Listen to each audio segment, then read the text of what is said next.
Hello everyone, welcome back to my channel occult a mystic force. आप सभी के भीतर बैठे परमात्मा को मेरा आत्म नमन। आई होप आप सभी अच्छे होंगे। Sorry guys, I was unable to post videos in Navratra because I was really busy, तो उसके लिए आप सभी से माफ़ी चाहूँगी। तो फ्रेंड्स, आज का टॉपिक बहुत ही इंटरेस्टिंग होने वाला है, तो प्लीज़ इसे ध्यान से सुनिएगा। तो फ्रेंड्स, आज हम जानेंगे 12 राशियों की और किस तरह 12 ज्योतिर्लिंग उन 12 राशियों से कनेक्टेड है। हम जानेंगे कैसे बनी राशियां, कहां से आई ये ज्योतिष विद्या। तो बताइए मुझे, क्या आप जानते हैं कहां से आई ये ज्योतिष विद्या? किसने दिया है इस विद्या को संसार को? इस संसार तक कैसे पहुंची है विद्या? चलिए बताती हूँ। तो ज्योतिष ये शब्द दो शब्दों से मिलकर बना है, ज्योति प्लस ईश। इसका मतलब ईश्वर की ज्योति। और इस संसार को ये ज्योतिष विद्या देने वाले और कोई नहीं बल्कि हमारे देवादिदेव महादेव है। जी हाँ, बिल्कुल सही सुना आपने। महादेव से ही आई है ये विद्या, उन्होंने ही रचना की है इस ज्योतिष विद्या की। महादेव ने इस ज्ञान को सबसे पहले श्रीहरि विष्णु को दिया और श्रीहरि विष्णु ने इस ज्ञान को ऋषियों तक पहुंचाया और इस तरह ऋषियों के माध्यम से ये ज्ञान, ये विद्या संसार को प्राप्त हुई।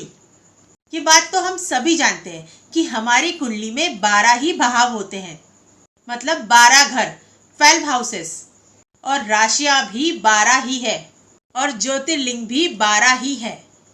तो क्या कनेक्शन है इन 12 राशियों का 12 ज्योतिर्लिंगों से? हम पहले इसे समझेंगे।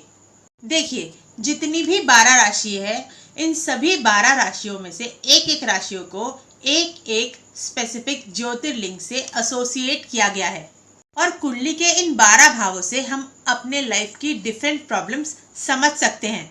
जैसे कुंडली का प्रथम भाव मतलब आपका लग्न, जो कि आप खुद हो, आपका व्यक्तित्व, आपकी पर्सनैलिटी, सब कुछ हम फर्स्ट हाउस से देखते हैं। अब कुंडली का सेकंड हाउस मतलब द्वितीय भाव, इससे देखा जाता है आपका वेल्थ, आपकी फैमिली और आपकी स्पीच, आपकी वाणी। कुंडली का थर्ड हाउस मतलब तृतीय भाव कहलाता है पराक्रम भाव। ये भाव है आपकी ब्रेवरी का, आपके सिबलिंग्स का, आपके छोटे भाई बहनों का। कुंडली का चतुर्थ भाव मतलब फोर्थ हाउस, ये भाव होता है हमारी माता का, हमारे कंफर्ट का, हमारी सुख सुविधाओं का। कुंडली का पंचम भाव मतलब फिफ्थ हाउस, ये भाव दिखाता है हमारे पास्ट लाइफ कर्मों को। यही भाव हमारा संतान भाव भी कहलाता है। हमारी ग्रेजुएशन तक की स्टडीज भी इसी भाव से देखी जाती है। अब आते हैं कुंडली के छठे भाव पर, सिक्स्थ हाउस। ये भाव दिखाता है आपके रोग को, आपके ऋण को, आपके शत्रुओं को, आपके डेब्ट्स को। कुंडली का सातवां भाव होता है हमारे स्पाउस का, हस्बैंड वाइफ का, पार्टनरशिप का, बिजनेस पार्टनर्स का।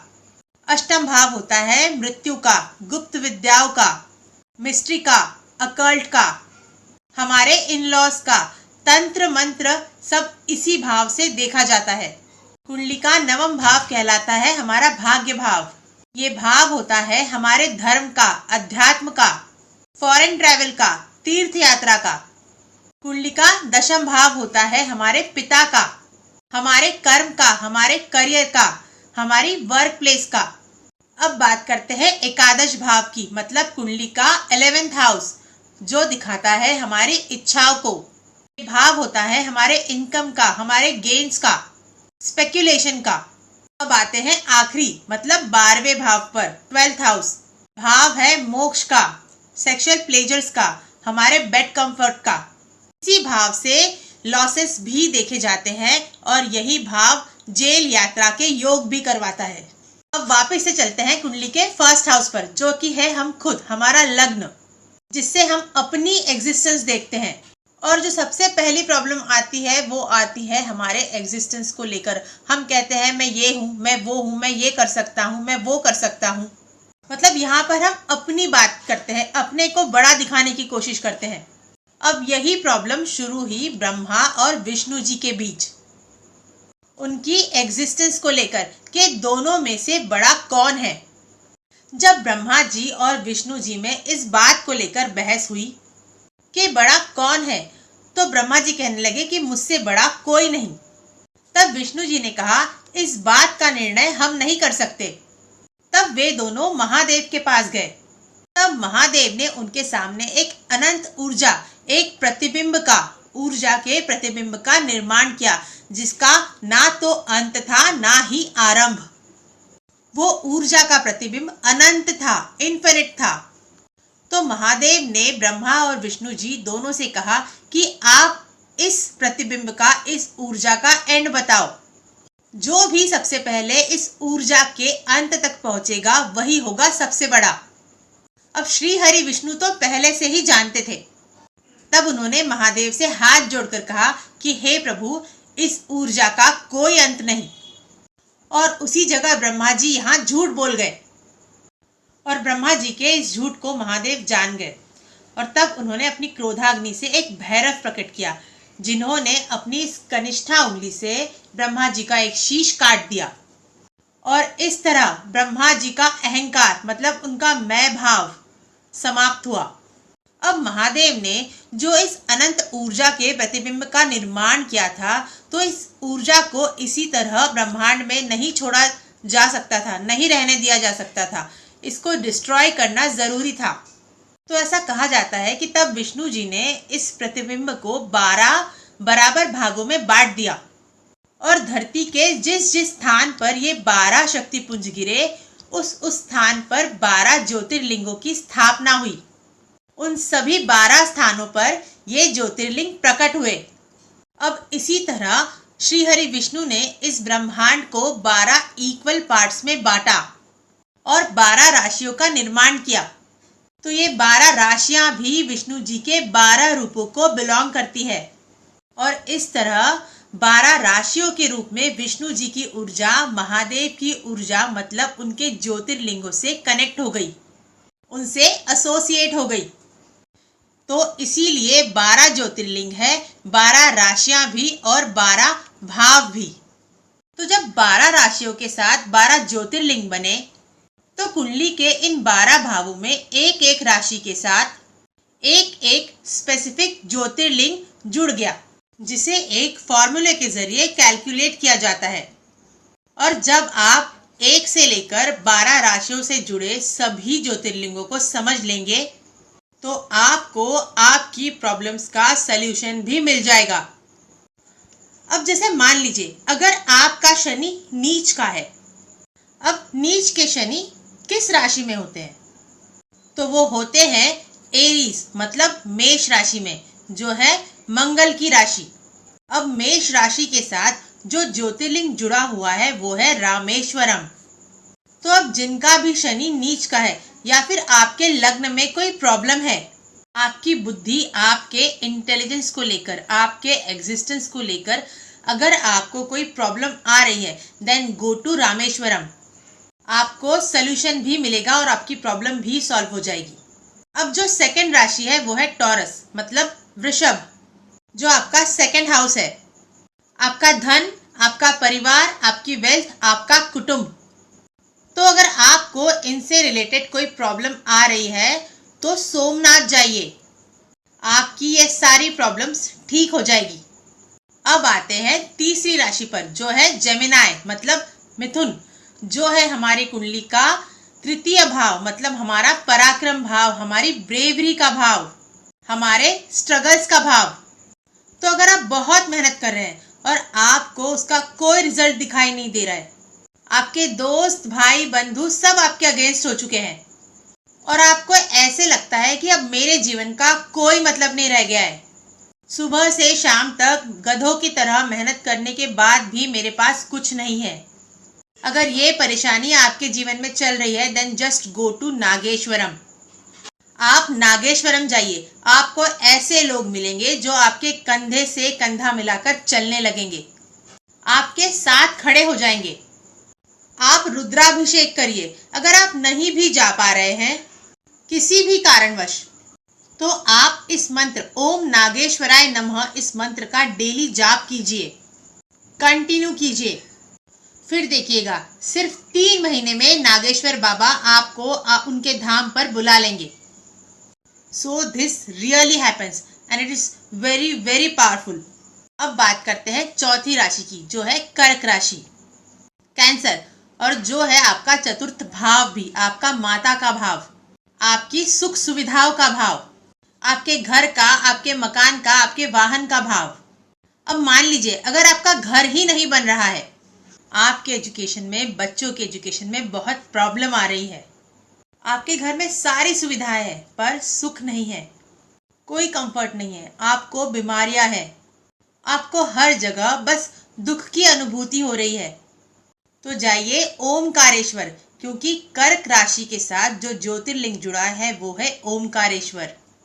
अब बात करते हैं कुंडली के पंचम भाव की और फिफ्थ राशि की, जो है सिंह राशि, फिफ्थ हाउस, जो है आपका संतान भाव। तो अगर आपको बच्चों से रिलेटेड कोई प्रॉब्लम आ रही है तो आपको बैद्यनाथ जाना चाहिए। मान लीजिए आपने किसी को बहुत प्यार किया पर सामने वाला उसकी रिस्पेक्ट नहीं करता, आपको रिलेशनशिप इश्यूज हो रहे हैं, रिलेशनशिप में प्रॉब्लम आ रही है, आपके साथ बुरा ही बुरा हो रहा है, कुछ भी अच्छा नहीं हो रहा, कुछ भी अच्छा सामने नहीं आ रहा, क्योंकि कुंडली का पंचम भाव हमारे पास्ट लाइफ कर्मास को भी दर्शाता है। तो अब अगर आपके साथ बुरा ही बुरा हो रहा है, अच्छा कुछ भी सामने नहीं आ रहा, just go to Baidyanath Dham, क्योंकि सिंह राशि के साथ जो ज्योतिर्लिंग जुड़ा है वो है बैद्यनाथ। अब बात करते हैं आपके कुंडली के सिक्स्थ हाउस की, मतलब छठा भाव, जो है कन्या राशि, जो भाव है आपके रोग, ऋण, रिपु, शत्रु, आपके कर्ज का। अब मान लीजिए आप पर बहुत कर्जा हो गया है, आपको बहुत भयानक कोई रोग हो गया है, बीमारी चल रही है, शत्रु परेशान कर रहे हैं, लिटिगेशन चल रहे हैं आपके ऊपर, तो आप जाइए मल्लिकार्जुन धाम, क्योंकि जो छठी राशि मतलब कन्या राशि के साथ जो ज्योतिर्लिंग जुड़ा है वो है मल्लिकार्जुन धाम। आपके ऊपर जितने भी कोर्ट केसेस है, जितने भी गुप्त शत्रु है, जो भी कर्ज है, धीरे धीरे सब ठीक होने लगेगा। अब बात करते हैं कुंडली के सप्तम भाव की, सेवेंथ हाउस, जो है तुला राशि। कुंडली का सप्तम भाव होता है हमारे स्पाउस का, हस्बैंड एंड वाइफ का, हमारी बिजनेस पार्टनरशिप का, और जो ज्योतिर्लिंग तुला राशि के साथ जुड़ा है वो है महाकाल, महाकालेश्वर, उज्जैन। तो अगर आपको भय है मृत्यु का या किसी भी चीज का, या आपके जीवन में दुख इस लेवल पर पहुंच जाए कि आपको लगने लगे कि अगले ही मिनट मेरी मृत्यु हो जाए, इतना दुख हो जाए आपकी लाइफ में, आप इतने नेगेटिव हो जाओ कि अपनी लाइफ पर आपका कंट्रोल ही ना रहे, तो आप महाकाल जाइए और आपको वहां ज्ञान की अनुभूति होगी, क्योंकि दुख को कम करने वाली या मिटाने वाली कोई शक्ति नहीं है ज्ञान के सिवा। दुख मिटाया जा सकता है तो केवल ज्ञान से, क्योंकि जब आप ज्ञान का उपयोग करके कर्म करते हैं तो आपके दुख मिटने शुरू हो जाते हैं।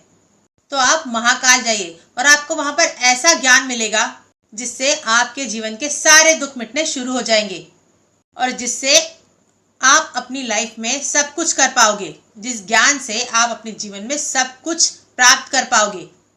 अब आते हैं आठवीं राशि पर, मतलब स्कॉर्पियो, जो है वृश्चिक राशि, आपकी कुंडली का अष्टम भाव, जो है मृत्यु का भाव, गुप्त विद्याओं का भाव।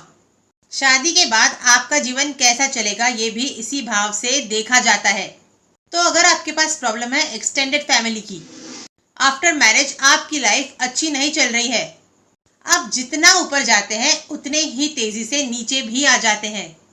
अगर अनवांटेड लोग आपकी लाइफ में बहुत प्रॉब्लम्स क्रिएट कर रहे हैं, तो आप वृश्चिक राशि से जुड़े इस ज्योतिर्लिंग घृष्णेश्वर धाम जाइए, या इस मंत्र ओम घृष्णेश्वराय नमः, इस मंत्र का जाप कीजिए।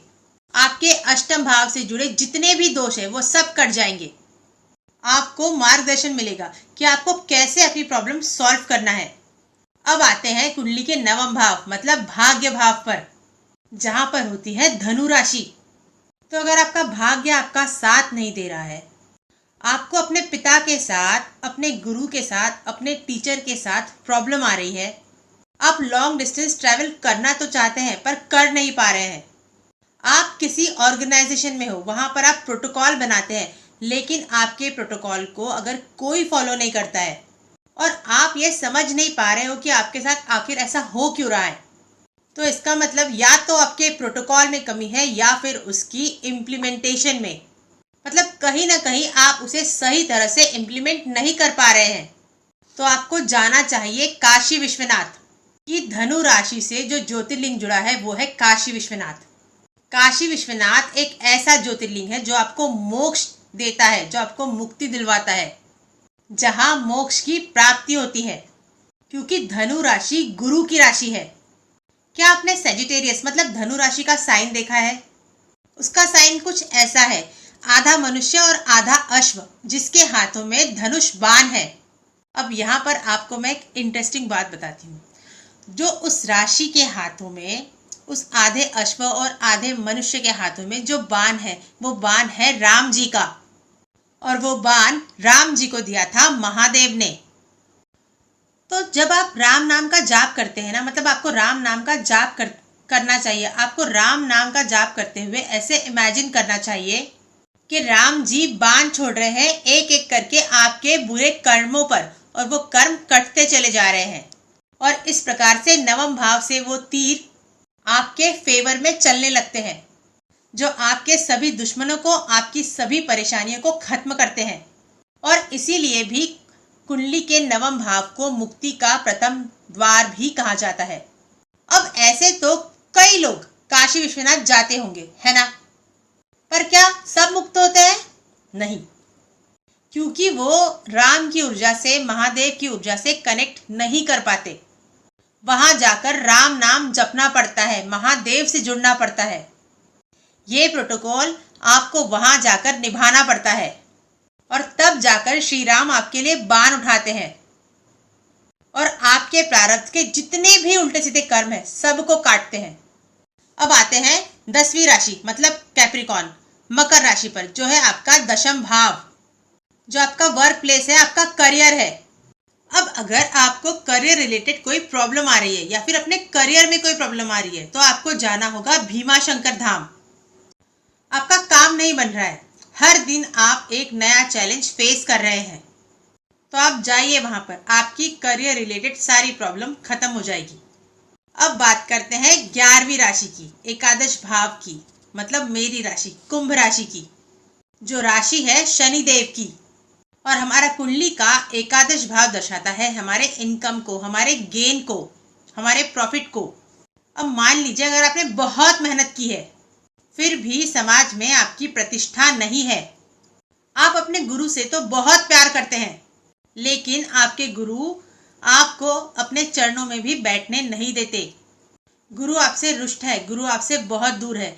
तो आप जाइए केदारनाथ, वहां पर जाइए, आपको गुरु कृपा प्राप्त होगी, आपको डायरेक्शन मिलेगी, आपको क्लैरिटी मिलेगी, और आपको आपके लाइफ पर्पस से भी जोड़ा जाएगा, मतलब आपको आपका लाइफ पर्पस मिल जाएगा।